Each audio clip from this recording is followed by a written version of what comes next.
યુક્રેનમાં યુદ્ધની પરિસ્થિતિ વચ્ચે ફરી ઘટ્યા છે સોના ચાંદીના ભાવ અને સોનાના ભાવમાં 1998 રૂપિયાનો ઘટાડો નોંધાયો છે. જોકે સોનાનો ભાવ ઘટીને 1,53,000 પહોંચ્યા છે અને ચાંદીના ભાવમાં પણ નોંધપાત્ર ઘટાડો જોવા મળી રહ્યો છે. જોકે 6,547ના ઘટાડા સાથે ચાંદીનો ભાવ 2,41,000 થયો છે. તો આ ફરી એકવાર સોના ચાંદીના ભાવમાં ઘટાડો જોવા મળી રહ્યો છે અને વૈશ્વિક પરિસ્થિતિને જોતા આ ભાવમાં ઘટાડો થઈ રહ્યો છે. ચાંદીના ભાવમાં 6,000નો ઘટાડો થયો છે. જોકે સોનાના ભાવમાં પણ ઘટાડો જોવા મળી રહ્યો છે.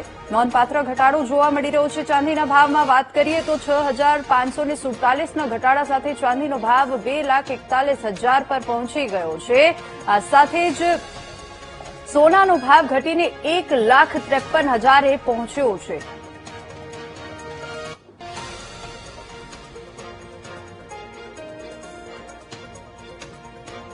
તો આજ મુદ્દે ફોન લાઈન પર વધુ ચર્ચામાં અમારી સાથે Nainesh Pachchigar, Gujarat state president Indian Boolean and jewellers એસોસિએશનના જોડાઈ ગયા છે. પ્રેસિડેન્ટ નૈનેશભાઈ, ખૂબ સ્વાગત છે વીટીવી ન્યૂઝ પર. નૈનેશભાઈ, સોના ચાંદીના ભાવમાં ફરી એકવાર ઘટાડો જોવા મળી રહ્યો છે.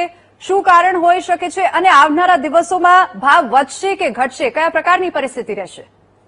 અત્યારે બજાર જે અનવોલેન્ટાઇલ છે એનું મુખ્ય કારણ જીઓ પોલિટિકલ છે અને કોઈક ન્યૂઝ સોના ચાંદી તરફે જે આવે છે એ માર્કેટ જયારે અનવોલેન્ટાઇલ હોય છે ત્યારે ઘણી વખત આવું બનતું હોય છે કે જયારે પણ જીઓ પોલિટિકલ ટેન્શન કદાચ એવા ન્યૂઝ આવે કે હવે સ્થિરતાને યુએસના રોજગાર. નૈનેશભાઈ, આપનો અવાજ કપાઈ રહ્યો છે. હા, આજે અત્યારે આવે છે અવાજ? જી જી જી. હા જી.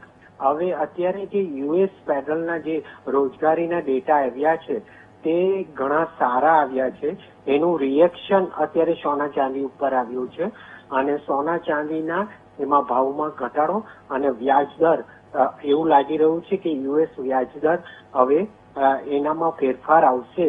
તેને કારણે સોના ચાંદીમાં રિએક્શન આવી રહ્યું છે અને જીઓ પોલિટિકલ ટેન્શન પણ કદાચ અમેરિકા, ઈરાન, ઇઝરાયલ વચ્ચેનું જે યુદ્ધ જે અત્યારે થંભી ગયું છે અને ક્રૂડના ભાવ જે રીતે ઓછા થઈ રહ્યા છે તેનું રિવર્સ કારણ સોના ચાંદી તરફ આવી રહ્યું છે અને સોના ચાંદી અત્યારે તે પ્રમાણે ઘટી રહ્યા છે ને બજારમાં અત્યારે જે રીતે મંદીનો માહોલ છે ને જે રીતે ખરીદી ઓછી થઈ રહી છે અને માંગ ઘટી રહી છે તેને કારણે પણ સોના ચાંદીને અસર થઈ છે.